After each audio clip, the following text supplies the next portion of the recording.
সময় আমার বাসায় আয়া পড়িস। আচ্ছা ঠিক আছে? ওই বেটা নাসির, ওই আজকে রোজা উপলক্ষে আমার বাসায় ইফতারির আয়োজন করছি। ওই হাসান আর কেরানিরে দাওয়াত দিছি, তোরাও দাওয়াত দিয়া গেলাম। তুই ইফতারির সময় আমার বাসায় আয়া পড়িস। আচ্ছা ঠিক আছে। ঠিক আছে?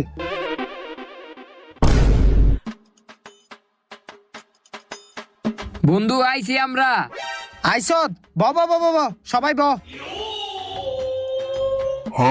ওই বেটা মুইরা ডাইলা দে, তাড়াতাড়ি ডাল।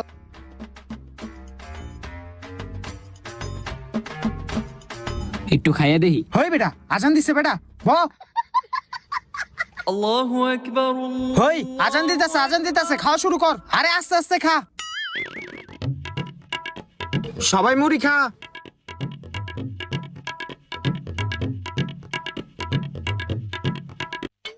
বন্ধু ইফতারিটা ভালোই লাগলো আজকা। হ বেটা। আচ্ছা বন্ধু একটা কথা ক, তুই কি মনে